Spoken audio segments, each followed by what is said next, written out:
Bom, boa tarde a todos, bem-vindos à série Webinários IPEA. Hoje vamos falar sobre a retomada sustentável da economia brasileira. Tá? Estamos aqui com a Carolina Genin, que é diretora de clima do World Resources Institute, que produziu recentemente o relatório Uma Nova Economia para uma Nova Era, elementos para a construção de uma economia mais eficiente e mais resiliente para o Brasil. E o José Gustavo Feres, que é coordenador-geral da Diretoria de Estudos e Políticas Setoriais de Inovação, Regulação e Infraestrutura do IPEA, que fará um comentário sobre esse relatório e trará várias outras ponderações também sobre suas linhas de pesquisa aqui no IPEA também. Falar aqui um pouco sobre como se dará aqui o debate e a apresentação. São 25 minutos de apresentação para cada um. As perguntas elas podem ser postadas ao longo do debate, ao longo das apresentações, na ferramenta de bate-papo. Por favor, direcione essas perguntas para todos. É a última opção na ferramenta do bate-papo. Assim, todos podem ver quais são as perguntas que estão sendo formuladas e aí a gente evita repetição. Ao final, eu vou ler essas perguntas para os debatedores e a gente faz aí um debate final, tá bom? Lembrando sempre que as opiniões aqui expressas não refletem necessariamente as opiniões do Instituto. Bom, passar a palavra aqui para Carolina Genin. Muito obrigado pela presença. Para nós é uma honra. E, por favor, você tem 25 minutos.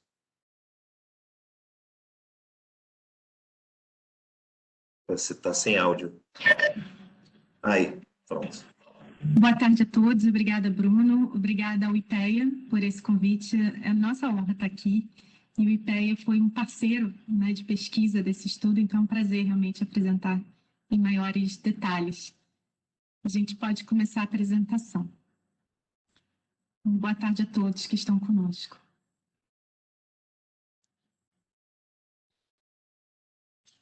Obrigada, Raíssa. Então, eu fui convidada a trazer em maiores detalhes sobre o estudo Uma Nova Economia para uma Nova Era, que foi coordenado pela WR Brasil e pela New Climate Economy, mas em parceria com uma série de instituições de pesquisas que virão os nomes em breve. Eu acho que é importante contar um pouco a história do porquê desse estudo, por que a gente resolveu, né, fazer esse estudo que, na verdade, é parte de uma iniciativa que leva o nome Nova Economia para o Brasil. A New Climate Economy, né, que aparece aqui no slide, ela é uma iniciativa que começou pouco antes de Paris, né, da reunião de clima em Paris, e, portanto, aí entre 2008, que tivemos a grande crise financeira, e Paris, e também no meio do caminho a gente teve Copenhague, que foi uma reunião de clima onde se havia muitas expectativas e houveram muitas frustrações, porque não se foi possível chegar aos acordos que eram desejados, então tinha uma expectativa em dobro para Paris, que era uma segunda chance, um fracasso ali seria bastante complicado. E aí, nesse meio tempo, um grupo de ex-ministros de economia, finanças, diferentes países, ex-presidentes da República, se reuniram e pediram para um grupo de pesquisa que acabou sendo coordenado pela WR globalmente e que foi nomeado The New Climate Economy, para um grupo de pesquisadores economistas se debruçarem sobre a pergunta o que significaria para a economia global aplicar o que estava sendo desejado para mitigação climática. Seria um novo BAC, né? Seria um boost na economia, significaria empregos, o que aquilo representaria, uma vez que o mundo já estava se recuperando recentemente da crise financeira. Então, começaram esses estudos e todos os estudos feitos pela New Climate Economy são de escala global e todos os estudos, desde o começo, mostraram uma correlação positiva entre clima e economia. portanto, que a aplicação das medidas que estavam sendo solicitadas, elas deveriam gerar mais empregos, crescimento de PIB, melhor infraestrutura. Aí os estudos foram definindo o que vai acontecer com a infraestrutura, o que significa para uma economia inclusiva, vai gerar empregos para quem hoje não tem, e os resultados foram muito positivos. Diante de um resultado tão positivo, se colocou a questão até que ponto, se a gente aplicasse a mesma pergunta para países, principalmente em países em desenvolvimento, se aquela correlação continuaria a ser tão positiva. Como a gente diz aqui no Brasil, às vezes o buraco é mais embaixo. Então, a gente se colocou a pergunta para o Brasil. A WR Brasil quis colocar essa pergunta para o Brasil em 2018. E assim fizemos, tivemos o apoio da New Climate Economy, fomos atrás de parceiros no país para fazê-lo. Por que fazer no Brasil? Né? A gente tinha uma série já histórica de pesquisa sobre economia climática, muitas lideradas pela COP e por outros excelentes pesquisadores brasileiros, desde do Stern Review, né, que saiu em 2008 também. Então, já tinha uma literatura própria brasileira muito boa sobre a agricultura e outros setores. Mas a maioria dessa literatura foi escrita quando a economia brasileira estava num horizonte muito positivo, muito favorável. E a gente já em 2008 já estava num cenário de recessão e com um horizonte bem diferente daquele do começo da década. Então, a primeira pergunta era como esses estudos se comportariam diante da realidade econômica de hoje, né? E diante de todas as prioridades que o Brasil tem, sociais, de saúde, a gente ainda não estava nem na pandemia. No meio do estudo, eis que entramos nessa pandemia que nos assola, que só agravou muitos dos nossos problemas, e a gente parou o estudo, porque a gente falou, será que as nossas conclusões caem por terra, né, diante desse novo quadro socioeconômico brasileiro? Então, a gente esperou um pouco para entender, né, qual era o caminho, o impacto disso, e a gente viu que não, que na verdade o estudo estava absolutamente atualizado para essa nova realidade, porque a gente já estava usando um cenário de recessão e de dificuldades econômicas. Então, o estudo que eu apresento a vocês é dentro desse contexto. Próximo slide, por favor.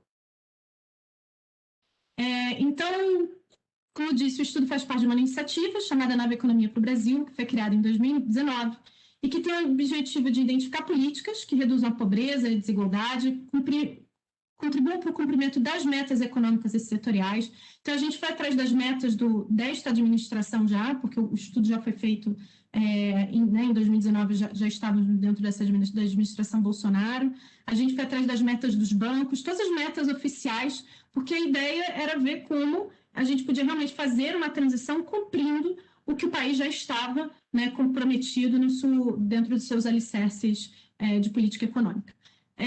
Estimular o crescimento econômico, ao mesmo tempo de forma sustentável ambientalmente e socialmente, né, tornando o país mais resiliente para questões climáticas. E aí está a lista de parceiros que nós tivemos a honra de trabalhar com eles.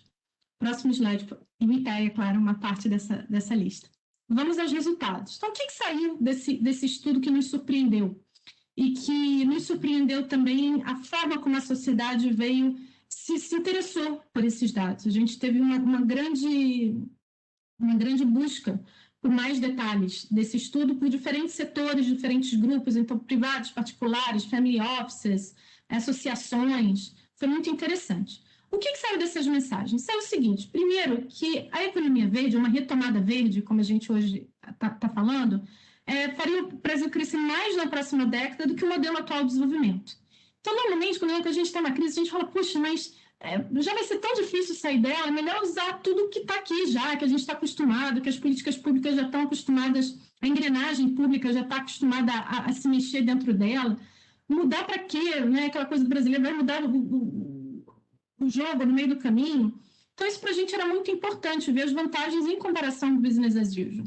E foi interessante que todos os cenários da modelagem, dos mais aos menos ambiciosos em questão de redução de emissões, mostrava que qualquer cenário de retomada verde ou de transição para uma economia de baixo carbono seria mais favorável do que a gente ficar estagnado no business as usual. Então, isso já foi uma coisa interessante. Dentro desses cenários, se mostrou que nos cenários mais ambiciosos, a gente seria capaz de ter um crescimento adicional de PIB, então, adicional comparado ao business as usual, de 2,8 trilhões de reais até 2030, e um aumento líquido, né, então também em cima do que o Business as Usual nos daria, de pelo menos 2 milhões de empregos adicionais em 2030. Próxima, por favor. Esse crescimento, essa retomada verde, ela não seria uma ruptura com a economia atual brasileira, então ela é uma priorização de boas práticas que já existem, no geral. Ela também beneficiaria os setores tradicionais da economia brasileira, então a transição pode perfeitamente ser feita com protagonismo de setores como a nossa agricultura, como a infraestrutura, que é tão importante na época de retomadas, e a nossa indústria, diferentes setores da nossa indústria. Então, assim, realmente é uma transição que não significaria uma ruptura e que, portanto, a indústria mesmo deveria se preparar, porque significaria, inclusive, uma indústria mais competitiva, sendo uma indústria clássica, sendo a do agronegócio, mais produtiva, mais competitiva em relação aos pares internacionais. Também seria um país menos desigual, que eu acho que todos nós desejamos isso, principalmente aí diante, né, do que essa pandemia nos mostrou com muita crueldade, mais competitivo e livre de desmatamento. Né? Os slides seguintes mostrarão que a gente poderia ter crescimento econômico sem ter desmatamento. Próximo, por favor. Que é esse slide. Então, esse slide, a importância dele, NEB+, NEB, Business as Usual, são os diferentes cenários que a gente fez, sendo o NEB+, o verde claro, o mais ambicioso de todos, né, onde realmente teria desmatamento zero no país, por exemplo. E o que esse gráfico mostra é que, na verdade, a gente tem total capacidade de aumentar o PIB, que são as linhas contínuas, e emitir menos, né? Então, o crescimento está desacoplado do crescimento de emissões no país, ou da redução de emissões no país, como o gráfico mostra. Onde o jogo muda é em 2030. Então, esse gráfico ele vai até 2031, e é interessante ver como o NEB+, ele se iguala ao NEB justamente na última década, né? Que ele se torna realmente mais vantajoso, mas as políticas precisam começar agora. Próximo, por favor.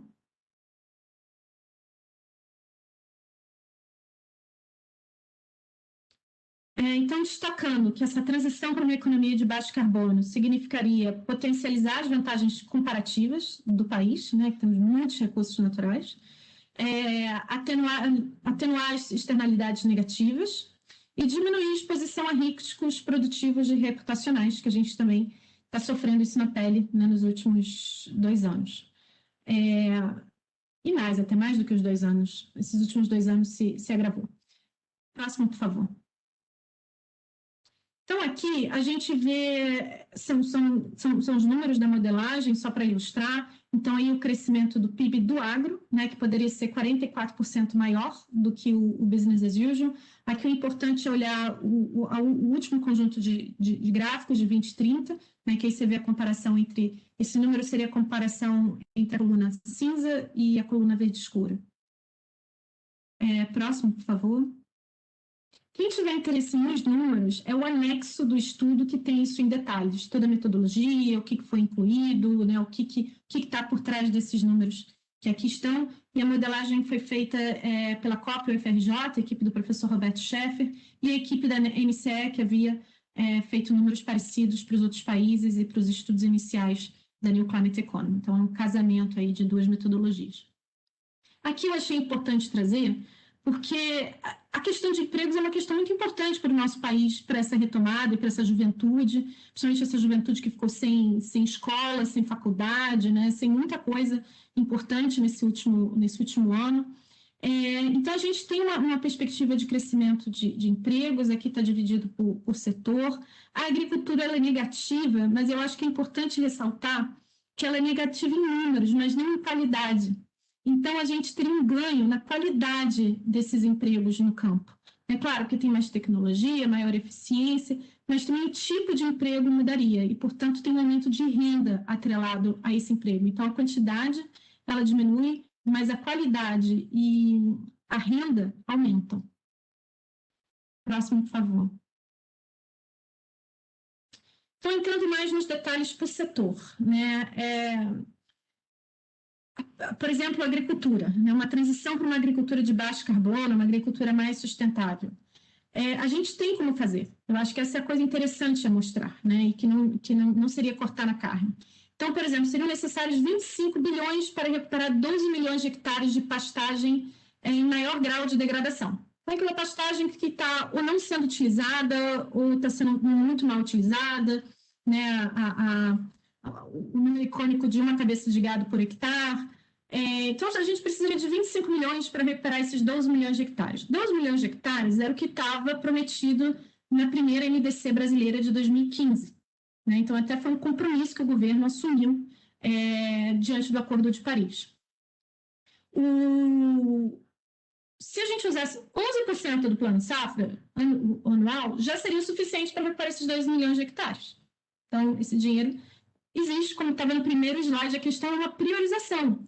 E essas escolhas têm que ser vindas da sociedade, né? Mas é uma questão de priorizar. Então, com 11% do plano safra anual, é possível recuperar 12 milhões de hectares de áreas degradadas e gerar um retorno de 19 bilhões em 10 anos e uma arrecadação de 742 milhões de reais dos cofres públicos. Próximo, por favor.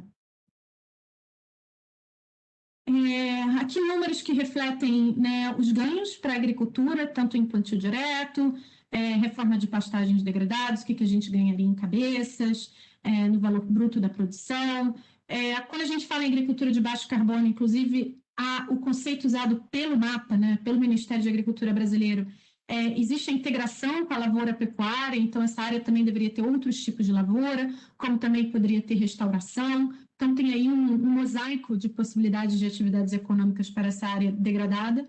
Isso também geraria ganhos importantes. E desses ganhos que saem também parte do ganho para o PIB, como aparece aí embaixo. Próximo, por favor. Na parte da agricultura, também tem muitos estudos mostrando como é a questão climática, mostrando que existem riscos atrelados a não fazer nada, porque ficar no business as usual, né, na economia atual, ela também significa riscos que hoje a gente só pode projetar, mas que cada vez esses riscos ficam mais bem calculados, e aqui estão alguns deles. Então, por exemplo, o Brasil pode perder cerca de 2,5% do seu PIB em 2050, em funções de extremos climáticos, se a gente não se preparar para eles, né? Então, existe ainda algo a fazer. O Brasil poderá perder cerca de 32% da perda diária de soja devido às mudanças de temperatura e no clima causadas pela perda florestal. E tantas outras coisas possíveis, né? Porque a gente vai perdendo polinizadores no caminho, a gente vai perdendo água. Não é só uma questão de calor. Tem mais coisas atreladas a isso. Próximo, por favor.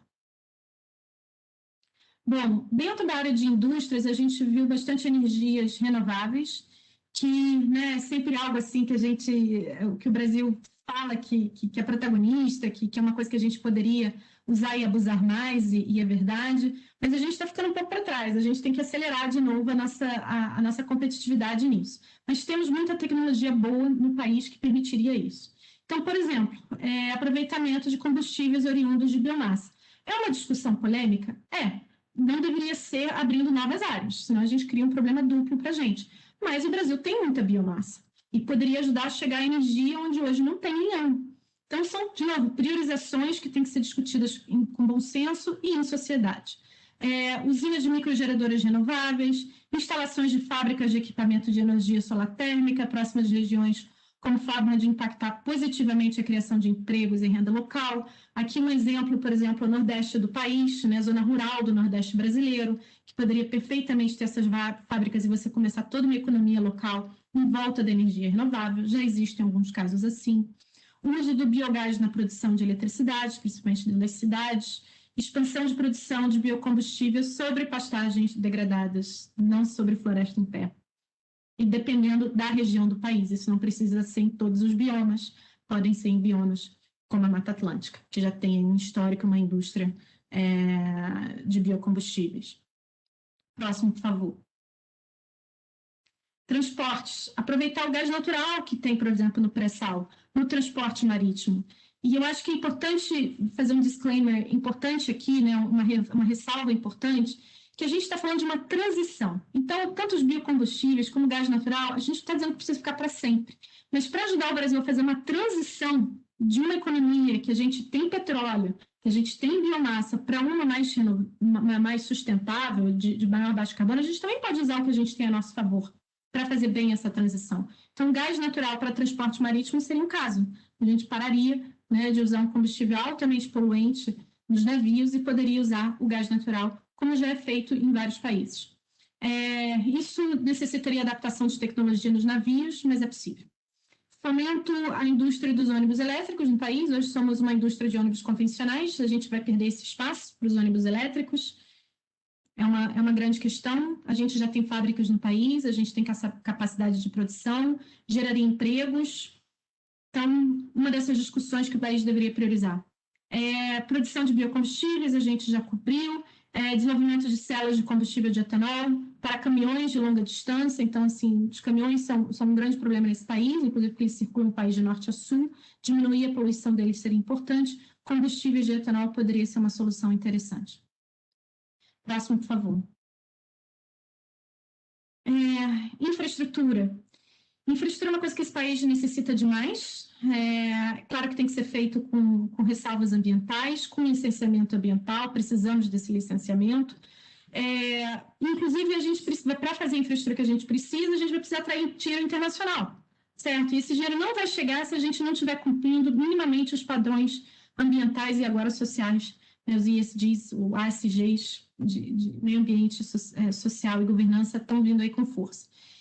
E é uma necessidade para o país. Então, por exemplo, entre 1995 e 2017, o Brasil gastou 180 bilhões reconstruindo infraestrutura. A gente precisa construir do zero, a gente gasta dinheiro reconstruindo, porque elas não resistem a eventos extremos. Isso está acontecendo em várias partes do mundo. Os investimentos que o mundo vai fazer na próxima década em infraestrutura é altíssimo, porque a infraestrutura do mundo precisa ser reconstruída em muitos casos. Então, o que o Brasil deveria fazer é já investir numa infraestrutura mais resiliente. Entre 2013 e 2017, mais da metade dos municípios brasileiros declararam situação de emergência ou estado de calamidade pública, né? Então, as nossas cidades também não estão prontas para isso e precisam de uma infraestrutura melhor pensada, inclusive para a gente não ficar drenando o dinheiro público ano a ano em cima disso. Investimentos necessários à melhoria para transporte de carga seria 2% do PIB com retorno em 3 anos, por exemplo. E faria um ganho importante para o agronegócio brasileiro. Próximo, por favor. Em termos de oportunidades, principalmente para atrair esse financiamento para o Brasil, certo? Que é uma grande bola da vez nesse momento, o Brasil tem potencial de gerar 1,3 trilhão de reais com investimentos sustentáveis em energia, construção, né, a construção civil, transporte, gestão de resíduos. Basta a gente se organizar para isso, né, e mostrar para o mundo transparência, que a gente tem capacidade de cumprir o que está na lei. Enfim, de novo, é fazer o que já existe, é priorizar o que o Brasil já tem. Há oportunidades de inovação em energia renovável, transporte, biocombustíveis, usando tecnologias brasileiras. A gente também quis muito jogar luz no que o Brasil tem de melhor, né, e na competitividade da nossa indústria. Então, a gente tem oportunidades para inovar, e a gente tem a tecnologia, a gente tem os cérebros. Próximo, por favor. Globalmente, os ativos de investimento sustentáveis chegaram a 161 trilhões, um aumento de 34% em 2 anos. Essa tendência deve continuar. A emissão de empréstimos de títulos verdes se expandem rapidamente e atingiram um recorde global em 2019, 202 bilhões de dólares. Mas a emissão de títulos verdes no Brasil acompanhou essas tendências, mas se manteve tímida. Então, o Brasil está atrás do Chile na emissão de títulos verdes. Nada contra, acho que cada país tem que fazer o seu e tem que fazer bem feito, a favor da sua sociedade. Mas só para mostrar em comparação com o vizinho, como o Brasil, né, que tem todos esses recursos naturais que a gente tem, poderia estar fazendo muito mais. Próximo, por favor. Talvez tenha terminado. Isso. Bom, gente, obrigada. Eu acho que a última palavra que eu gostaria de trazer aqui é que eu sou diretora de clima da WRI Brasil e o mundo, de certa forma, vai estar vendo 3 discussões muito interessantes nesse segundo semestre do ano de 2021. A gente tem uma discussão importante sobre biodiversidade acontecendo na China, em setembro, se eu não me engano, setembro, outubro, as datas ainda estão mudando por causa da pandemia, mas acho que eles selaram setembro. E essa discussão é muito importante para o Brasil, porque ela não é sobre borboletas. Ela é sobre como a biodiversidade vai ser incluída dentro dos PIBs nacionais, dentro dos impactos das empresas. Vão sair coisas importantes ali que vão influenciar a nossa economia, querendo a gente ou não. E se a gente souber sentar na mesa bem sentado, a gente vai ajudar a construir essas regras e a nosso favor. Se a gente não está ali, fica mais difícil depois. Então, é uma reunião importante para a economia brasileira e para essa próxima década que está começando. Logo em seguida vem o Food Summit, que também é importante, uma discussão sobre alimentos, onde o Brasil é parte do problema, mas também muito mais parte da solução. E a gente ali tem que também ter uma posição importante. E tudo isso impacta a transição da economia brasileira para uma economia de baixo carbono. A gente tende a ganhar nesses setores fazendo essa transição, tanto na questão de preservação da biodiversidade junto com a economia. Ressalto aqui o estudo das Gupta Review, que acabou de sair pela Inglaterra, quanto na questão de alimentos. E, por fim, vai ter a discussão em Glasgow, né, que é a COP desse ano, a reunião de clima internacional, onde se espera acertar os últimos detalhes para se implementar o Acordo de Paris, e hoje começa a valer o jogo da implementação da mitigação climática e da adaptação climática. Isso significa também que vai passar a ter financiamento para essas ações. E isso seria uma maneira que o Brasil poderia fazer uma retomada verde e financiar a sua retomada econômica através desses mecanismos. O Brasil tem tudo para fazer isso de uma maneira razoavelmente simples. Então, como sociedade, e não é só o governo, é a sociedade, a gente tem que discutir isso seriamente, porque realmente tem aí oportunidades que vão influenciar a nossa economia na próxima década. Obrigada.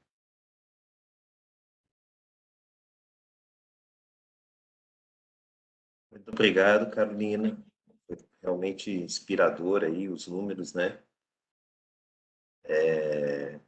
Enfim, agora eu vou passar a palavra para o Zé Feres.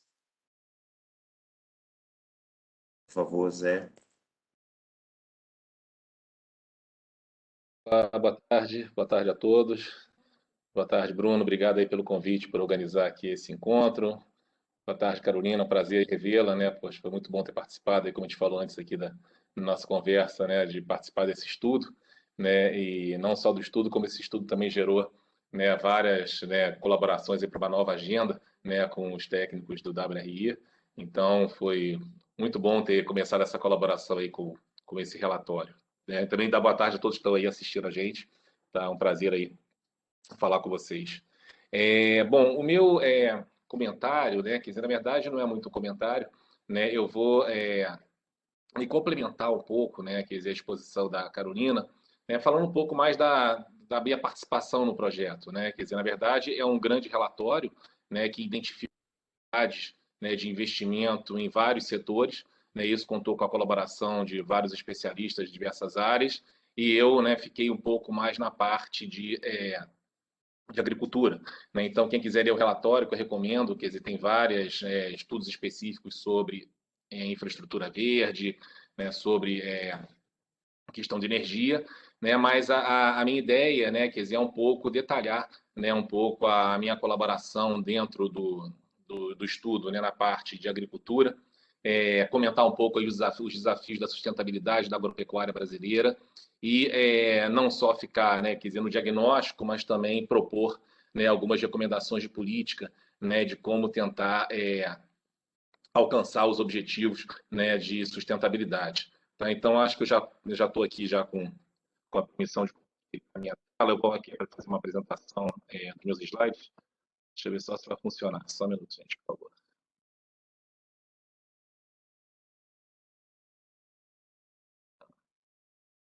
Deixa eu ver aqui.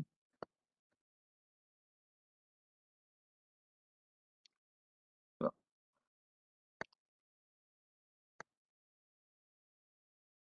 Estão vendo? Ok, eu acho que sim.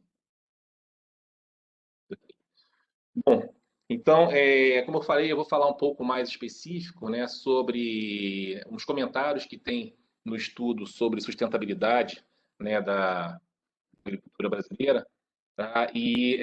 Mas também vou me estender um pouco, porque, como eu falei, essa agenda que começou nesse relatório, na verdade, se desdobrou em novas pesquisas, tá? Então, eu não vou só falar do que está contido, né, no relatório dessa parte, como também, né, das pesquisas mais atuais, né, e dos novos resultados aí que eu tenho feito junto com o Rafael Barbieri, que é né, o responsável dessa área aí lá na WRI.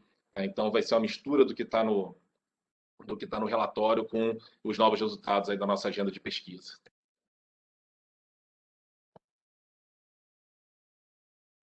Então, bom, falando sobre o desafio da sustentabilidade da agricultura no Brasil, da agropecuária, né?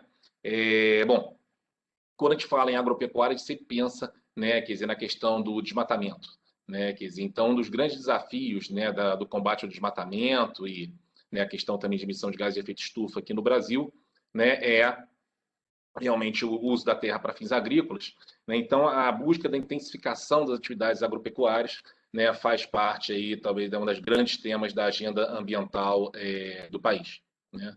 E a questão é que se a gente consegue uma maior produtividade por hectare, né, isso reduz, né, a necessidade de incorporação de novas áreas agrícolas, né, para o aumento da produção e diminui a pressão sobre desmatamento, né? Então, a ideia aqui é que a gente teria, né, explorando, né, os recursos de maneira eficiente, né, na atividade agropecuária, a gente conseguiria não só atingir metas ambientais de, né, conservação, né, então de evitando o desmatamento, quanto também teria ganhos econômicos, né, em termos de aumento de produtividade. Então, assim, a gente conseguiria, né, conciliar essa expansão, né, quer dizer, da atividade agropecuária que é necessária, né, tanto para a produção de alimentos quanto para a questão de biocombustíveis, né, com a necessidade de preservação ambiental, né? Então, logo no início lá do texto, tá, o que eu faço é mostrar, né, comparando dados do Censo Agropecuário dos últimos 3 censos, tá, então de 1990, alguns números assim bem gerais, para mostrar que enquanto a gente observa ganhos de produtividade nas culturas agrícolas, né, na parte da pecuária, né, as coisas parecem não estar tão bem em termos de sustentabilidade, né, e tem, né, então eu vou registrar isso aqui para começar um pouco a nossa conversa. Então aqui tem aí nessa tabela, tá, o que eu tenho é a evolução da produtividade média, tá, das 3 principais culturas em área aqui no Brasil, tá, tanto para o Brasil quanto para as grandes regiões, tá? Então aí, né, uma comparação dos 3 censos, tá? E é só para falar em linhas gerais, quer dizer que em termos de ganho de produtividade na agricultura, os números assim, né, mostram que teve uma evolução, né? Então, se pegar, por exemplo, aí na primeira linha, o Brasil, né, por exemplo, a produtividade do milho, né, quer dizer, mais do que dobrou. A produtividade da soja também passou, né, de 2,3 toneladas por hectare para 3,4, tem um aumento de 50%. Né, a cana-de-açúcar também, né, teve um ganho significativo. Tá, isso mais ou menos, né, né, em todas as regiões, né, isso se observa. Tá? Então, o que a gente vê aí é que, de fato, você está tendo uma evolução, né, da produtividade da agricultura, né, com ganhos de produtividade, aí, comparando os dados dos últimos 3 censos. Mas quando a gente passa para a pecuária, a gente vê, né, quer dizer, que a fotografia não é a mesma. Tá? Então, eu vou concentrar também aqui, tá, o que a gente tem é a evolução do efetivo bovino e depois a taxa de lotação, né, que são assim o número de cabeças por hectare. Tá? Então, isso é uma medida, né, do grau de intensificação da pecuária. Tá? Então, se você observa no Brasil, em 96 estava com 0,86 cabeças por hectare, tal, que é um número bastante baixo. Esse número evoluiu, né, segundo o censo de 2006, né, para 1,1 cabeça, né, mas isso praticamente se estagnou. Tá? Entre 2006 e 2017 a gente não teve nenhuma evolução, né? Quer dizer, ficou aí praticamente parado nessa taxa de lotação média de 1,1 cabeça por hectare. Né? Quer dizer, isso aqui mostra que ainda é um modelo de produção muito extensivo, né? Quer dizer, e bastante ineficiente. Tá? Quer dizer, então, que tem aí ainda, né? Quer dizer, no geral, claro que a gente tem aí, né, exemplos de pecuária, né, de ponta, tá? Quer dizer, que emprega realmente tecnologia de ponta e bastante intensificada, mas na média a gente vê, né, quer dizer, que a gente continua com números tá, que mostram um modelo né, de pecuária extensivo e de baixa produtividade. Tá? E o que é mais preocupante é que, se vocês olharem, tá, a taxa de lotação da região norte, e da região centro-oeste, principalmente da região norte, que é para onde o rebanho do Brasil tem se deslocado, né, ao longo do tempo, que a gente vê que o rebanho tem saído, né, da região sudeste e algumas áreas do centro-oeste, né, que é onde a terra, né, a terra agrícola tem ficado cara, né, e tem então se deslocado para a região norte. E na região norte, né, que é exatamente a região amazônica, onde tem essa biodiversidade tão rica, é onde a gente tem aí os indicadores abaixo da média do Brasil. Então, o Brasil já tem aí uma taxa de lotação baixa, né, e o norte ainda, né, quer dizer, que é onde o rebanho tem se concentrado, né, nos últimos 15, 20 anos, né, tem taxas abaixo da média brasileira. Tá? Então, o que é um mau sinal em termos de sustentabilidade. E, né, por outro lado, né, quer dizer, tá, as estimativas, né, quando a gente pensa em termos de eficiência, tá, quer dizer, do uso de recursos da agricultura, tá, elas mostram que tem um amplo espaço, né, para ganhos de eficiência no setor agropecuário brasileiro. Tá? Então, assim, recentemente eu fiz alguns artigos com coautores sobre essa questão de ganhos de eficiência. Tá? Então, esse mais recente aí foi com o Marcelo Ferreira, da Universidade de Goiás, e a gente mostra, né, quer dizer, que em termos de eficiência técnica, né, a gente encontra um número de 0,74. Isso quer dizer que, em princípio, né, o Brasil está produzindo, né, quer dizer, 26% abaixo, né, do produto potencial na agricultura. Quer dizer, então, em média, ele produz, né, 26% a menos do que poderia potencialmente produzir, dada a tecnologia, tá, e o nível de insumos atualmente utilizados. Tá? E a questão do uso da terra, né, que do ponto de vista ambiental, né, é o mais crítico, tá? Quer dizer, ele ainda é mais assim, é mais complicado ainda em termos de ineficiência, tá? Quer dizer, que a ineficiência média do uso da terra mostra que a atual produção podia ser feita utilizando 70% a menos, tá, da atual área agrícola. Quer dizer, então tem um amplo espaço aí, né? Quer dizer, para você intensificar a produção, usar, né, a terra de maneira mais eficiente, tá? Quer dizer, então esses números aí são bastante altos, quer dizer, quando a gente pensa em eficiência técnica de recursos como um todo, e quando a gente olha só para a dimensão uso da terra, né, a gente vê então, quer dizer, que a terra está sendo usada de maneira muito ineficiente. Né? Então, quer dizer, dá para ver que tem um espaço aí para você ter ganhos ambientais, quer dizer, fazendo, né, tornando o uso da terra mais eficiente, tá, com ganhos de produtividade, né, e esse ganho de produtividade, como eu falo, pode ser bom do ponto de vista econômico e ambiental. Então, seria uma estratégia ganha-ganha. Tá? Então, isso aí, né, isso aí são estimações baseadas a partir de fronteira estocástica de produção. Tá?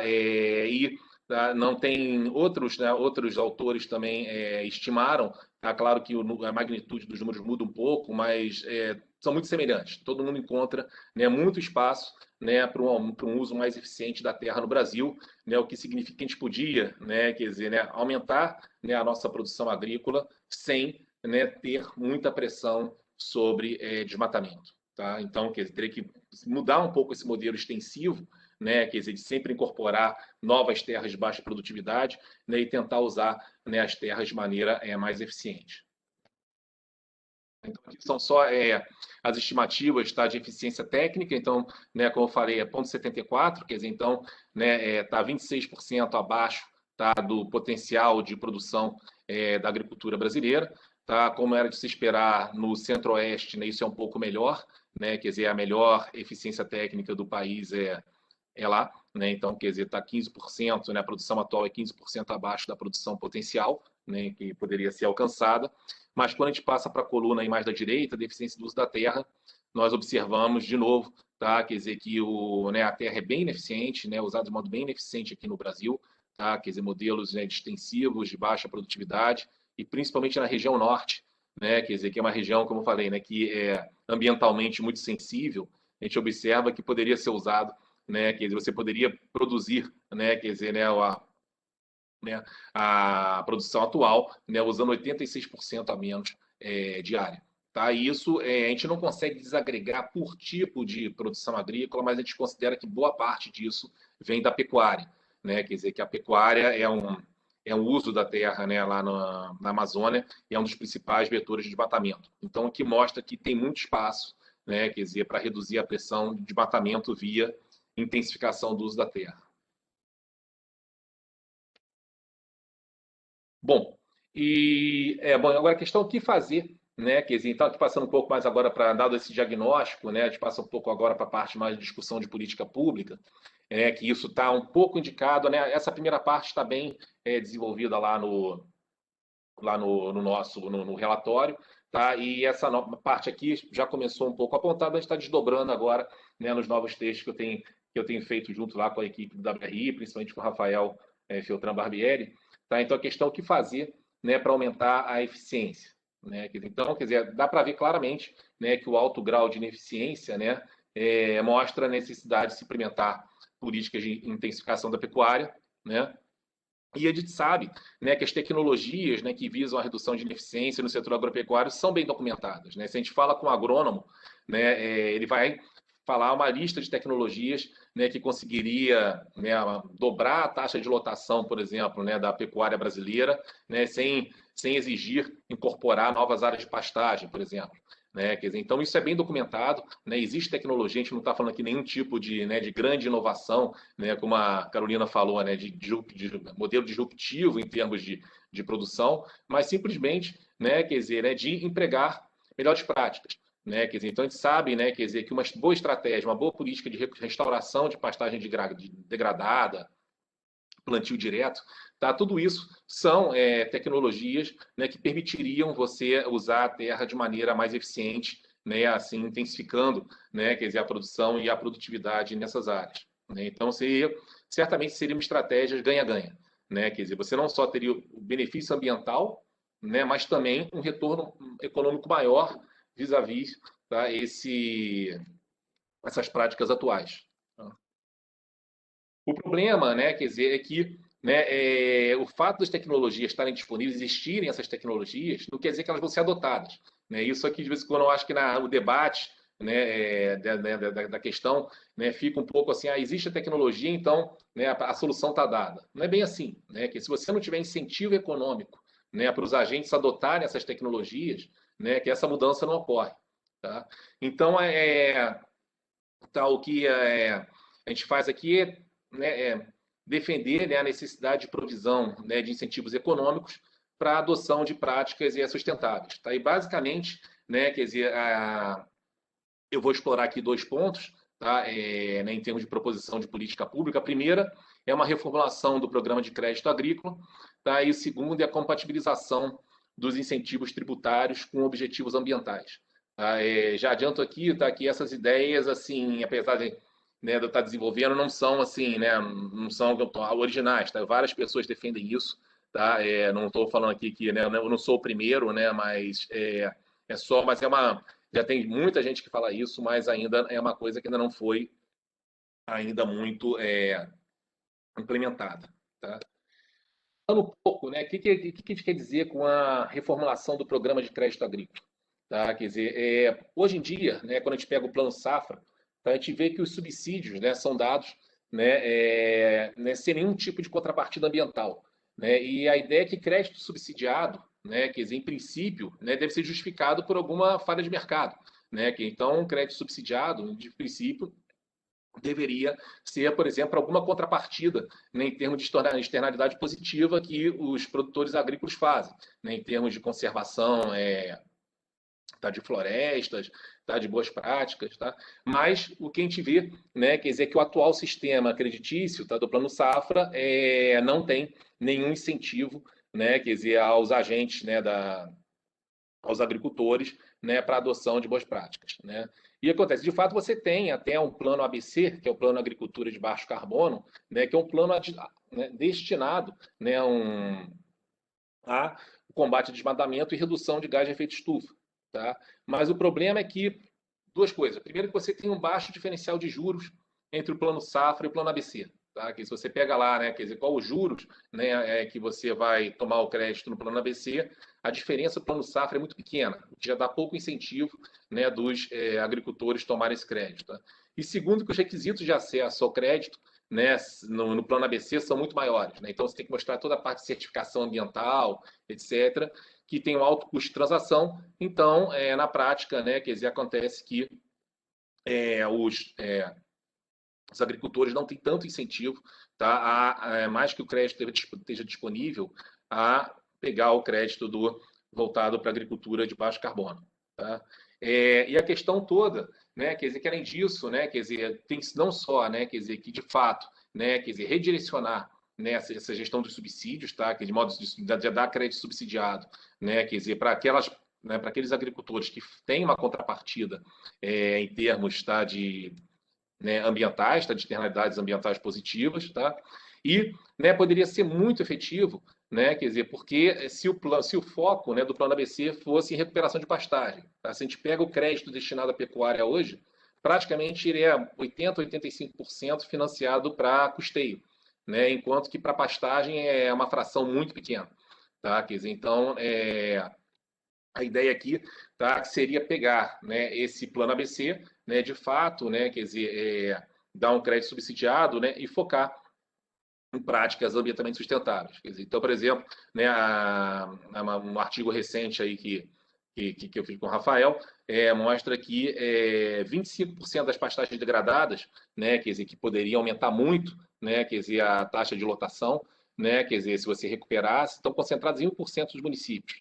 Né? Então, se você fizesse, né, uma política como foi feito, né, na Amazônia, que a Amazônia aconteceu o quê? Você tinha lá uma lista negra de municípios, né, em termos de desmatamento. Né? Então, né, você tinha todo aquele monitoramento, né, por satélite, né, a cada ano, a cada período, não me lembro se era um ano, né, selecionava-se 20, né, municípios, tá, quer dizer, e fazia que tinham um maior grau de desmatamento, né, e aí criava-se uma força-tarefa, né, quer dizer, para tentar controlar o desmatamento nesses municípios. Então ia lá um grupo para regularizar título de propriedade, né, para fiscalizar a atividade de desmatamento. E a ideia seria um pouco essa, né? Quer dizer, seria possível fazer, né? Quer dizer, identificar. Então, é um grupo muito localizado. A pastagem degradada no Brasil, em termos assim, quantitativos, ela é muito localizada. Né? Então, daria para fazer um foco nos municípios, né? Uma lista negra, digamos assim, né? De municípios em termos de pastagem degradada e fazer uma força-tarefa direcionada, né? Para a recuperação de pastagem degradada nesses municípios. Tá? Então, aqui tá? Esse aqui é um gráfico do nosso artigo mais recente. Tá? Aqui, então, mostrando aqui, por exemplo, aqui no gráfico mais à esquerda, né, o A, tá? Quer dizer, 15 municípios do Brasil, tá? Eles concentram 1 milhão, né, de pastagens degradadas. Né? E se você recuperasse, né, essas pastagens degradadas, você poderia aumentar, né, a capacidade de lotação, e isso significaria 1 milhão e 400 mil cabeças de gado a mais, né, quer dizer, dentro desse mesmo espaço, só recuperando pastagem degradada.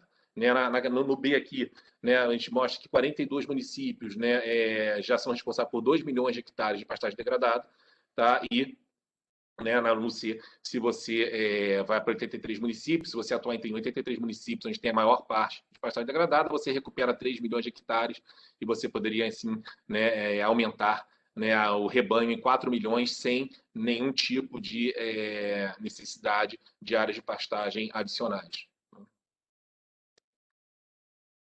Coisa importante também que a gente tem nesse gráfico aí ficou um pouquinho feioso, desculpa, tá? Mas é outra coisa importante que a gente tem nesse estudo, né? Mostrando, né, quer dizer, a importância da extensão rural, né? Quer dizer, que muitas vezes a adoção, né, de boas práticas é simplesmente por falta de treinamento técnico, né? Então, né, aqui a gente tem no eixo horizontal, né, o percentual da área, né, agrícola de um município, né, que tem, desculpa, o total de área, né, agrícola, que falou que, né, tem assistência técnica, né, então, né, que é orientado por técnicos e extensionistas, né, para a produção, tá? E aqui nós temos, então, no vertical, nós temos eficiência técnica. Tá? Então, a gente observa, quer dizer, que, né, em lugares, né, que tem pouca assistência técnica, quer dizer, então aqui mais próximo, né, da origem do eixo no horizontal, você tem muito mais variância em termos de eficiência técnica, né, quer dizer, e principalmente, né, quer dizer, vários valores com eficiência, baixa eficiência. E à medida que você vai aumentando, né, quer dizer, a área, né, em que você tem assistência técnica, em princípio você tem em média, tá, uma eficiência técnica maior. Né? Então, se você direcionar, né, quer dizer, né, assistência técnica, se você, né, direcionar o crédito, por exemplo, né, e facilitar a assistência técnica, você poderia ter ganhos bastante significativos em termos de eficiência do uso da terra e eficiência do uso dos insumos na agricultura como um todo.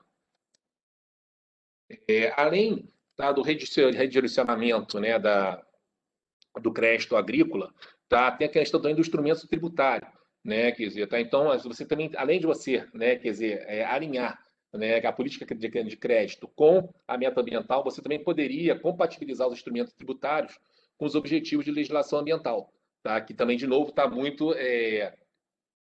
estão incompatíveis. Tá? Então, especificamente, se a gente falar, né, sobre imposto territorial rural, tá, ele não tem logrado êxito em atingir os chamados objetivos extrafiscais. Né? Quer dizer, porque, né, além de arrecadação, né, o ITR, tá, teria como objetivo aumentar a produtividade agrícola. Tá? E isso basicamente ocorre por quê? Porque o valor, né, do imposto efetivamente pago é muito baixo. Tá? Então, você não tem incentivo, né, quer dizer, a colocar a terra para uso produtivo. Né? Então, falando um pouco da falta de provisão de incentivos, né, quer dizer, boa parte, tá, quer dizer, desse baixo incentivo, né, ao aumento da produtividade, né, que esse instrumento não consegue gerar, é o caráter autodeclaratório. Né, quer dizer, quando vai preencher o formulário, né, quer dizer, como as pessoas, isso é autodeclarado, né, ninguém tinha, né, ou ninguém, estou falando no passado, daqui a pouco vou falar por quê, né, a revelar informações precisas. Tá? Obviamente para pagamentos. Então, subavaliava o valor da terra nua, superestimava a área não tributável, né? Superestimava a utilização de área aproveitável, de modo a não sinalizar o uso produtivo e pagar menos imposto. Tá? Mas, né, quer dizer, agora com a disponibilidade do dado georreferenciado, hoje em dia, nós temos o cadastro ambiental rural, a gente tem o TerraClass, né, quer dizer, uma maneira, né, de evitar, né, quer dizer, essas declarações imprecisas seria simplesmente confrontar a declaração, tá, com os dados, né, que os dados lá do cadastro ambiental rural ou com o próprio TerraClass, tá, que é um belíssimo projeto, né, que mapeia de maneira bem precisa o uso do solo no Brasil com bom grau de detalhamento. Tá? Então, hoje em dia, você teria maneira de monitorar, né, a qualidade dessa declaração. Um segundo ponto, né, que poderia ser feito, quer dizer, aqui eu estou falando só de transformações assim incrementais. A gente não está nem falando assim de grandes reformas, né, em termos de mudanças de fórmula de cálculo, não tem nada, né, falando assim, mudanças que poderiam ser implementadas de uma maneira muito de baixo custo, né? É a revisão dos índices mínimos de produtividade, né? Quer dizer que para uma terra ser considerada produtiva, né, para o ITR, que ia passar e a partir daí pagar menos imposto, que também é para aumentar a produtividade e para evitar a especulação, né, é que tem que atender, tem que estar acima, a produtividade tem que estar acima do índice mínimo. Mas, por exemplo, os índices mínimos de produtividade na Amazônia, né, ainda estão de acordo com o censo agropecuário de 75, né, e são muito baixos. Então, quer dizer, 82% da Amazônia, tá, o índice mínimo de produtividade, né, para você sinalizar o uso, né, econômico da terra é de meia cabeça de gado por hectare. Tá? Isso é absolutamente desatualizado. Né? Você tem uma taxa de lotação de meio, né, quer dizer, é muito baixo. Né? Então, quer dizer, né, sem revisar esses patamares, né, você vai ter muito pouco incentivo às pessoas, né, incentivo econômico às pessoas a intensificarem. Tá? Então, né, o que a nossa proposta, então, né, o que tem discutido aí nos textos mais recentes, né, quer dizer, eu acho que, bom, primeiro, né, quer dizer, né, isso já foi mostrado num estudo mais amplo, né, mas o Brasil, né, tem oportunidade de conciliar a retomada da economia, né, com uma estratégia de desenvolvimento sustentável, tá? E no caso específico, né, da agricultura brasileira, da agropecuária, você tem um amplo espaço, né, para a utilização de instrumentos de política de crédito tributária como mecanismo de incentivo econômico e intensificação, tá? Mas, né, o caminho, né, quer dizer, passa muito pela reformulação desses mecanismos. Não é nada, como eu falei, muito radical, mas que busque, né, compatibilizar, né, quer dizer, esses instrumentos com os objetivos ambientais, né, que o que a gente não vê hoje em dia, né, o que a gente vê um pouco é conflito, né, de política, né, muitas vezes o objetivo do instrumento não está alinhado, né, com o objetivo ambiental. Tá? Então, é basicamente isso aí que eu tinha para apresentar. Desculpa aí se eu fui um pouquinho mais longo do que eu queria. Mas depois a gente pode discutir um pouco mais na questão de perguntas e respostas. Tá? Então, foi ótimo, foi super no tempo aí, vocês dois foram excelentes. Bom, o pessoal está aberto para perguntas, lembrando aí que para a gente colocar aí na parte do todos, tá? Bom, eu tenho aqui algumas considerações aqui para vocês dois. Na verdade, assim, olhando, eu acho que o Férez, até pelo caráter um pouco mais específico, entrou um pouco em alguns exemplos de políticas ou de iniciativas que seriam da nova economia. Mas eu queria que talvez vocês falassem um pouco mais, dessem mais exemplos do que seriam iniciativas de adoção de novas práticas, né, sustentáveis, vis-à-vis business as usual, né? Isso, alguns exemplos, né? O Férez, ele colocou aqui na questão da agricultura, a questão de você recuperar pastagens degradadas, plantio direto e etc. Né? Gostaria de um pouco mais de exemplos para a gente poder ilustrar essa questão, né? Também tem uma questão, se se crédito em instrumentos tributários, quer dizer, o que que tem além disso em termos de incentivos, né? E se em outras áreas também esse tipo de coisa é, pode ser, pode ser estendido, né? Também fora da agricultura, né?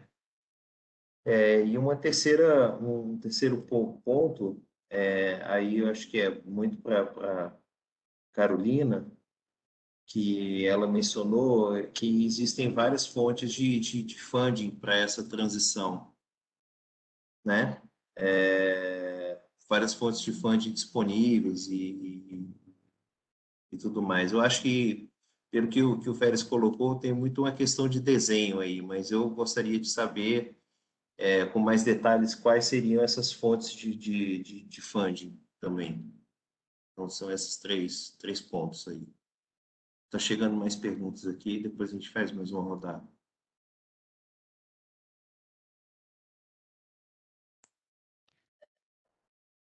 Damas primeiro? É, Vai lá, por favor. Então, tá bom.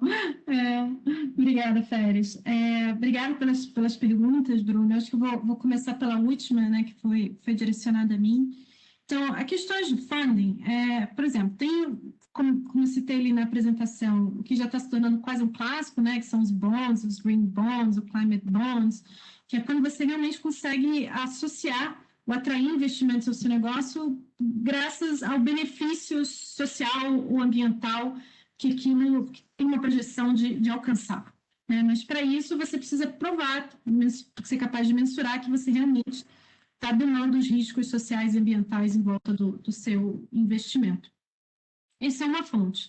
As outras fontes são realmente fontes que virão da cooperação internacional, dos bancos internacionais, então, bancos mundiais da vida, etc. Há já uma determinação, né, uma ação de ajudar a retomar as economias dos países, mas a gente sabe que esse dinheiro também vai estar atrelado a retomadas verdes. Né? Então, se você segue os dois caminhos, se você une as duas coisas, você pode ter mais chance, ou você traz chance de ter acesso a dois potes, né, de financiamento e não necessariamente um só, mais difícil, etc. e tal. Então, são oportunidades de fato. No mundo da infraestrutura, por exemplo, você pode vir por questões de padrões mesmo, né, padrões que vão determinar se você pode ou não ter acesso a um empréstimo. Então, esse funding, na verdade, cabe em muitas coisas nele. Claro que os investimentos e fundings padrões continuarão, mas a gente deixa de ter acesso a alguns deles se a gente não segue padrões ambientais e sociais adequados, que a gente tem capacidade de fazer. Então, a gente não estaria aí prejudicando a nossa economia.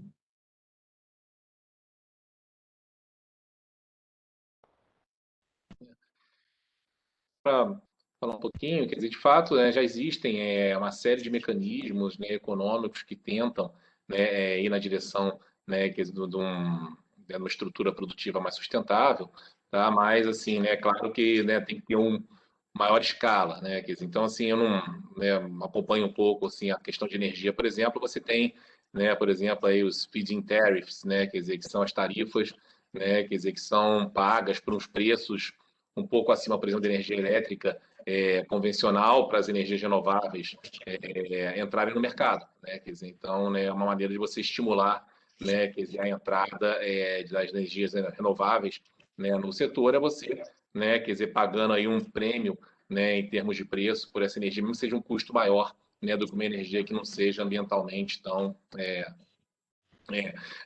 mais nociva, né, quer dizer, não seja tão sustentável, né? Você também tem essas políticas todas, né, de promoção de biocombustível, né, que o governo emprega, de misturas, tá? Quer dizer, então você tem uma série de iniciativas, né? Eu acho que também existe, né, um financiamento, né, como a Carolina falou, né, quer dizer, você tem aí toda a questão do Green Bonds, né, quer dizer, que, né, inclusive com iniciativa do setor privado, né, para você financiar, mas encontra algumas dificuldades ainda, né? Quer dizer, né, eu acho que assim os custos de transação, né, são um pouco altos, né? Tem tido todo um esforço para reduzir, né, esses custos de transação, né? Quer dizer, para que esses mecanismos sejam mais eficientes, né? Mas precisa de certificação, né? Quer dizer, aqui eu já até vou, assim, você de fato comprovar com o seu projeto, né, por exemplo, reduz a emissão de gás de efeito estufa, né? Geralmente é um processo que muitas vezes é caro, é incerto, né? Quer dizer, então, isso algumas vezes pode dificultar, né? E, inclusive, é uma barreira de entrada, né? Quer dizer, tá, assim, das pessoas ficam meio, né, como tem muita incerteza nesse processo todo, né? Se você vai conseguir, de repente, comprovar, né, a sua redução, né? Então, isso faz com que a adoção, algumas vezes, fique mais tímida. Tá? Mas eu acho que é uma questão mais de escala, né? Quer dizer, eu acho que isso o caminho, né, é um pouco reduzir os custos de transação, né, de modo que os agentes econômicos, né, também, né, não é só oferta, é demanda, né, quer dizer, de modo que tem mais incentivos a demandar também esse tipo de crédito, né, quer dizer, eu acho que isso é importante.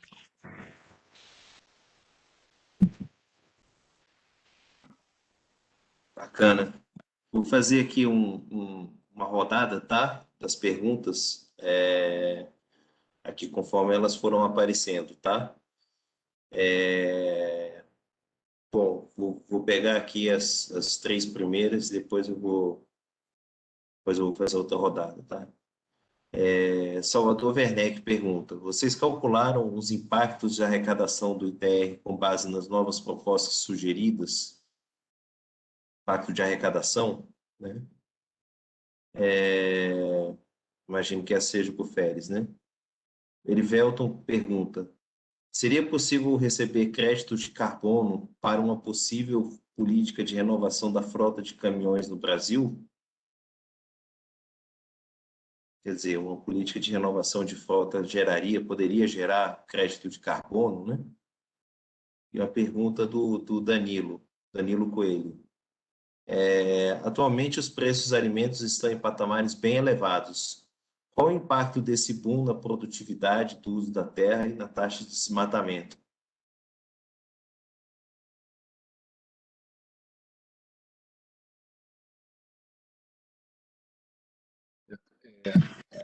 Eu começo, Carolina, eu vou começar então dessa vez.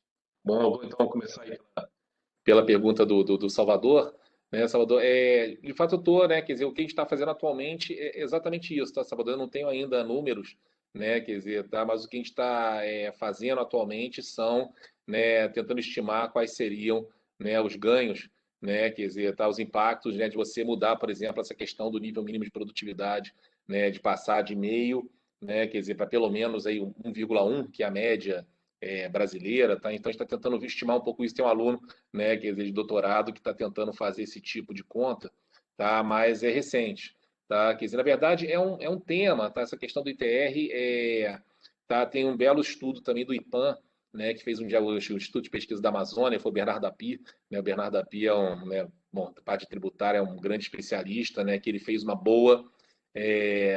bom diagnóstico, né? Ele foi ali cada detalhe do TR, né, propondo ajustes, melhorias para você intensificar o uso da terra.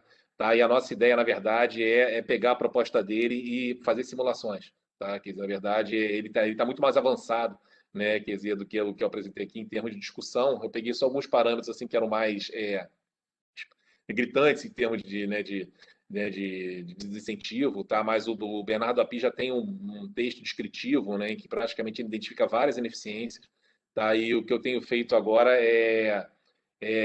comecei agora, é um projeto de pesquisa novo, né, mas é tentar identificar as propostas dele, quais seriam os ganhos, tá? Quer dizer, tá? Que é um diagnóstico bastante amplo, tá? É, eu vou a do Erivelton, né, que é a questão mais ligada a transporte, tá, Erivelton? Assim, assim, essa parte assim muito específica da frota de caminhões, tá? Quer dizer, eu não sei, tá? Quer dizer, exatamente, né? Quer dizer, se é possível, né? O mercado de crédito de carbono, o grande problema dele é, como eu falei, o custo de transação, né? Quer dizer, muitas vezes você submeter um projeto, comprovar a eficácia da redução, tá? Quer dizer, então, muitas vezes não é uma coisa tão trivial, tá? Por exemplo, redução de desmatamento, por exemplo, um caso sério que você pode ter spillover, você reduziu num lugar, mas você aumentou no outro, tá? Então, o grande problema, né? Quer dizer, que muitas vezes você tem dificuldade, tá? De comprovar, tá? Então, não tenho assim possível agora, mas não sei assim, né? Do ponto de vista prático, tá? Quer dizer, tá? Se teria alguma dificuldade nessa parte aí de comprovação, né, de quantificação, né, de redução, por exemplo, de gás de efeito estufa, tá? E o do Danilo, né, quer dizer, tá, que eu soube a questão do preço dos alimentos, olha, sempre teve, tá, Danilo, né, até o estudo lá do Juliano Assunção da PUC, né, quer dizer, até a 2005, 2006, quer dizer, o desmatamento acompanhava muito o preço de commodities. Sempre que a soja e o gado, o preço do soja e gado subia, tá, o desmatamento aumentava bastante, tá? Depois, tá, que implementaram lá o plano de controle de desmatamento da Amazônia, que você colocou o sistema de satélite, que é monitorar, né, a repressão ficou muito mais eficaz, tá? Quer dizer, começou a parecer haver uma espécie de decoupling, né? Quer dizer, tá, que os preços dos commodities começaram a aumentar, mas não era tão acompanhado por um aumento de desmatamento. Mas ainda é um tema controverso, tá? Quer dizer, tá, não tem assim uma resposta assim, se hoje em dia, né, o desmatamento é menos sensível, né, ao preço aos preços agrícolas. Tá? Certamente tem muito mais controle hoje em dia, né, em termos de monitoramento. Você tem o PRODES, né, que é todo o sistema de monitoramento de uso da terra na Amazônia. Você tem, né, o crédito todo hoje em dia, né, para atividade agrícola é condicionado à certificação ambiental. Você tem a pressão dos atores externos, né, a gente sabe disso também, né, quer dizer que a comunidade internacional pressiona muito, tá? Mas o que eu posso falar assim que amenizou, né? Mas eu ainda acredito ainda que não tenha praticamente não é que agora assim desacoplou de vez, né? Quer dizer, tá, eu acho que ainda tem, né, um efeito sim, tá, de preço agrícola sobre impacto ambiental, né? Mas eu diria, tá, que hoje mais reduzido, né, do que seria, por exemplo, se a gente visse antes de 2004, né? Quer dizer, antes aí das políticas, né, dos anos 2000, tá, para de controle de desmatamento. Carolina. Isso, eu vou somar ao que o Férez trouxe, acho umas perguntas excelentes. Quanto à questão de receber créditos de carbono para a renovação da frota do Brasil, a gente não poderia receber o crédito para renovar caminhão a diesel por caminhão a diesel, isso só porque ele é mais novinho, isso não faria muito sentido. Mas a gente poderia, sim, dependendo de quais forem as regras desse mercado, seja doméstico, seja internacional, de conseguir receber, né, esse crédito por fazer uma transição da nossa frota de caminhões para etanol ou para bateria, que é mais complicado, é bem mais complicado. Mas o etanol, por exemplo, seria um caso, né? E a gente teria capacidade de desenvolver essa tecnologia, porque aí haveria realmente uma diminuição real de emissões brasileiras. Eu acho importante essa questão dos caminhões, ela é bem importante porque ela também tem uma parte social embutida que a gente vê pouco, que é a poluição do ar. Então, os caminhões, por exemplo, em cidades como São Paulo, né, que entram e saem da cidade o tempo todo, eles são responsáveis, os maiores responsáveis pela poluição do ar da cidade, mais do que os veículos de indivíduos, né, individuais. E a gente já tem cálculos que a gente perde 20 milhões de vidas por ano no Brasil por causa da poluição do ar. Então, aí também tem ganhos sociais importantes, ganhos econômicos, porque isso acaba caindo nas contas públicas, né, de saúde pública. Então, é uma parte muito importante que a gente realmente deveria tentar fazer essa transição, porque salva vidas. Por último, a pergunta da questão do desmatamento. Eu acho que o Félix já respondeu muito bem, já trouxe os estudos.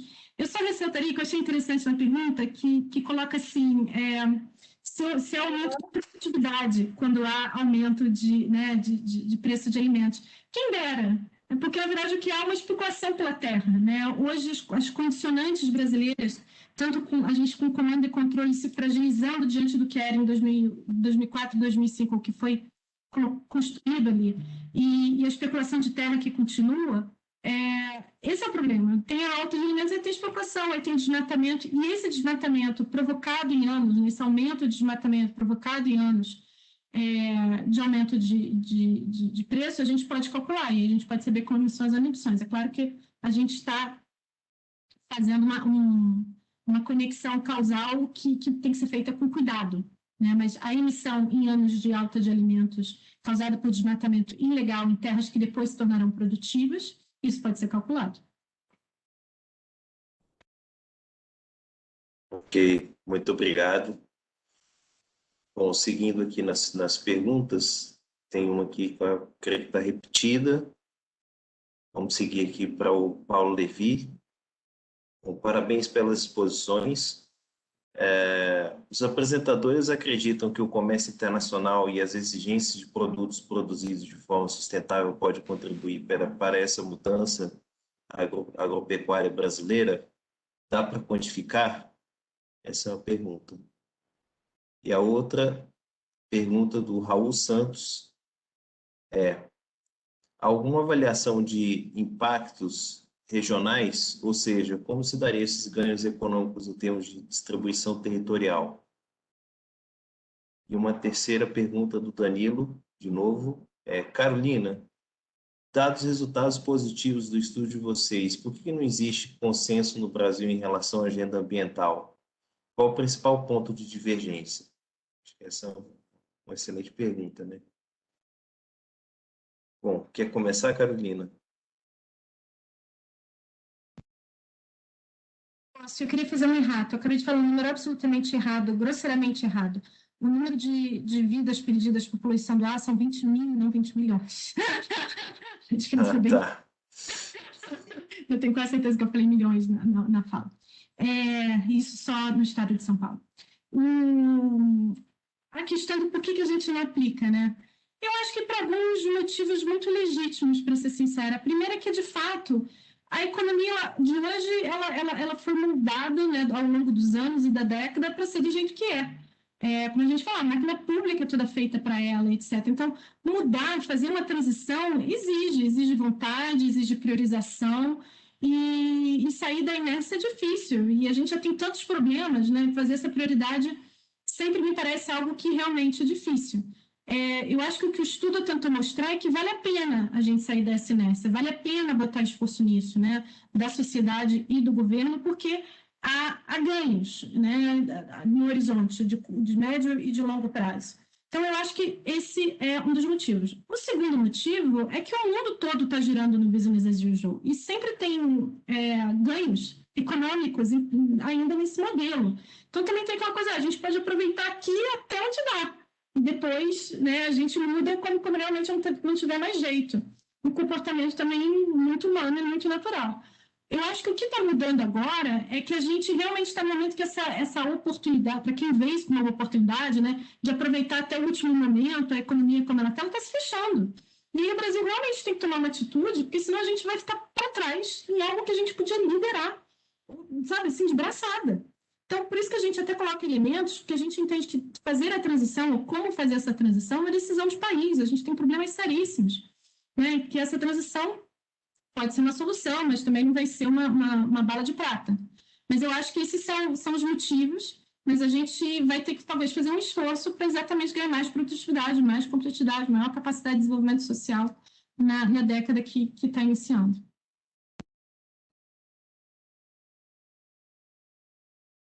Eu vou falar um pouquinho mais das perguntas do Paulo Levi e do Raul. Tá? O Paulo Levi perguntou, né, a questão de que né, as exigências, né, que é de produtos produzidos de forma sustentável, se isso pode contribuir para a mudança da agropecuária, eu acho que sim, tá, Paulo, assim, atualmente, tá, quer dizer, na verdade, por mais que assim as empresas brasileiras, tá, não têm tecnologia para monitorar a cadeia como um todo, tá, quer dizer, então assim no curto prazo, tá, quer dizer, não tem como fazer até uma entrevista recente da JBS, por exemplo, que eles falam, olha, eu monitoro o meu fornecedor direto, né? Porque como é que é a cadeia da pecuária, por exemplo? Você tem lá uma propriedade que é de cria e recria, tá? Que praticamente é para a reprodução do gado, e tem outra para engorda, né? Que geralmente os frigoríficos compram da propriedade de engorda, mas eles não sabem o que aconteceu, né, na cria e recria, eles não conseguem acompanhar, tá? Fazer o track, né? Quer dizer, fazer o acompanhamento da sustentabilidade da cadeia de fornecimento toda. Eles estão com previsão para colocar isso em 2023 ou 2024, tá? Isso em prática. Então, assim, eu acho que no médio prazo, tá? Quer dizer, a pressão existe e ela vai transformar. Tá? Quer dizer, eu acho que está fazendo já as indústrias se moverem, né? Frente às grandes, né? Quer dizer, hoje em dia, né? Quer dizer, né, a indústria alimentícia, né, quer dizer, as multinacionais, elas estão sob intensa pressão e elas estão sim, né, quer dizer, já fazendo isso, tá? Então é claro que assim, né, tem que se partir um pouco da grande, né, é ela que estabelece todo o sistema de monitoramento, né? Eu acho que aí pode funcionar, né, quer dizer, que ela já está tentando, ela já falou que vai rastrear, né, rastrear toda a cadeia de produção, o que não é feito hoje. Tá? Hoje em dia, né, aqui no Brasil, a gente não tem ainda, está em meu conhecimento, rastreabilidade total da cadeia da pecuária. Tá? Quer dizer, né? Então, pelo que eu saiba, tá? Quer dizer, e isso, né, eu acho que nenhuma empresa consegue aplicar. Ela consegue identificar se o fornecedor dela, né, desmatou ou não, mas, né, se o gado foi revendido, da primeira para a segunda, não tem como identificar, tá, o rastreamento total da cadeia. Tá? Tem uma pergunta aqui também sobre a avaliação de impacto regional. É, Raul, essa parte aí, quer dizer, tá, a gente não tem uma avaliação assim, impacto de mudança climática tem muito já sobre isso. Agora, para essa questão, tá, de eficiência, né, da agricultura, tá, quer dizer, eu acho que seria assim, obviamente, né, quando você reduz a eficiência, todo mundo melhora em termos de produtividade, mas tem como o mais ineficiente, né, são as regiões menos desenvolvidas, como você viu, né, o norte, o nordeste, tem um grau de ineficiência maior, tá? Tem uma taxa de lotação menor, por exemplo.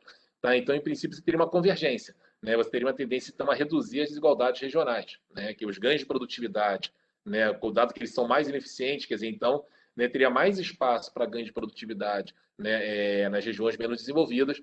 Tá? Então, você teria aí um pouco, né, se de fato, né, se a redução de ineficiência for de uma maneira uniforme, né, em princípio, né? Quer dizer, tá? Você teria uma tendência a reduzir desigualdade, né? Mas tem toda aquela questão se, né? Quer dizer, né? Se o setor agrícola dos países, né? Das regiões menos desenvolvidas, né? Teriam acesso, né? E conseguiriam adotar esse tipo de tecnologia. Eu acho que mais uma vez, a grande questão é a adoção de tecnologia, né? Quer dizer, a tecnologia existe, né? Mas a gente sabe que, né, a questão de adoção depende, né, de educação, de crédito, né, então, né, a questão toda é se as regiões, né, quer dizer, que são mais ineficientes, elas teriam, né, a capacidade de adotar. E aí tem que ter toda uma política orientada, né, quer dizer, para reduzir essas barreiras à adoção, né, para essas regiões, tá? Porque se de fato elas têm mais a ganhar, né, com a redução da ineficiência. Tá, chegou mais uma pergunta aqui do Danilo. Qual a opinião de vocês sobre a regulamentação de exploração mineral em terras indígenas na Amazônia?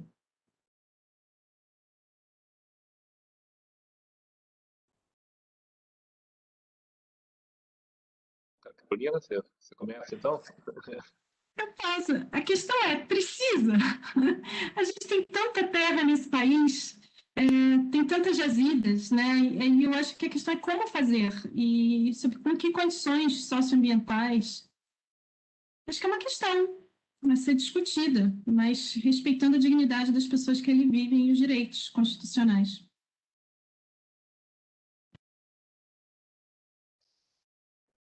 Também assim, eu não tenho assim, né, uma opinião, assim, eu acho que, né, quer dizer, a regulamentação de exploração, né, quer dizer, eu acho que depende de como ela é implementada, né, que como falou, é mais a preservar, né, quer dizer, né, com a dignidade das comunidades, tá? Quer dizer, agora pode ser feito, né? Agora, de que maneira, né? Muito ideológico o debate, né? Quer dizer, agora a maneira como é feita, né? Que quando fala, né, regulamentação de exploração mineral, imediatamente já vem uma visão negativa do termo, né? Quer dizer, tá? Mas eu acho que poderia ser feito, né? Quer dizer, alguma coisa, né? Tá? Que poderia ser trazer benefícios para as populações locais, tá? Quer dizer, com uma boa regulação, mas é um debate apaixonado, né? Então é difícil, né? Quer dizer, politicamente difícil você né, discutir isso de uma maneira calma, né? Quer dizer, sob bons princípios de regulação, né? Geralmente tende para alguma coisa logo para né, para uns extremos, tá? Mas assim, eu vejo, sim, que se for bem regulamentado seria uma coisa boa, né? Mas a questão normalmente é claro que é da qualidade da regulação, né? Quer dizer, então esse que é o ponto.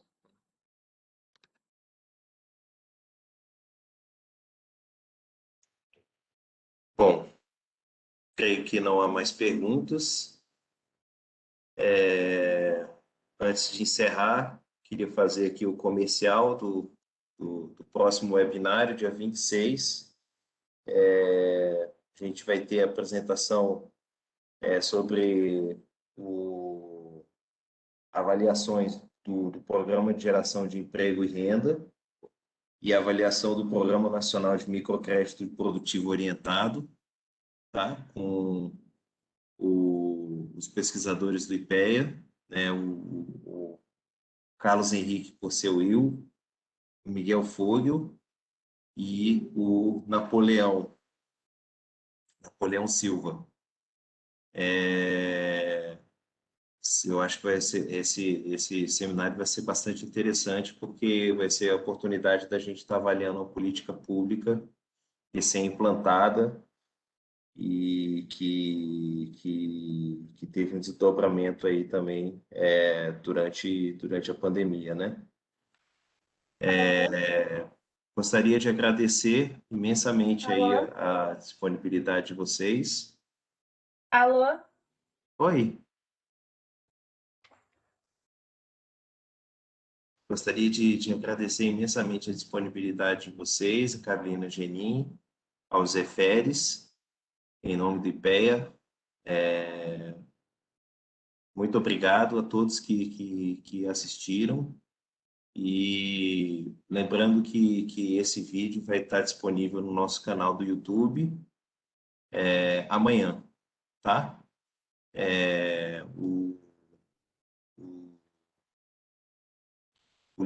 O canal do YouTube é o Webinário IPEA. Pode procurar lá que você acha todos os seminários da série. Tá bom? Então, muito obrigado. Uma boa tarde. Parabéns aos palestrantes. Obrigado, Bruno. Carolina, foi um prazer Obrigada aí. a todos. Você Também, pode Félix. procurar, viu? Até logo, Obrigada gente. Boa pelo tarde a convite. todos. Tchau, tchau. Até mais. Tchau.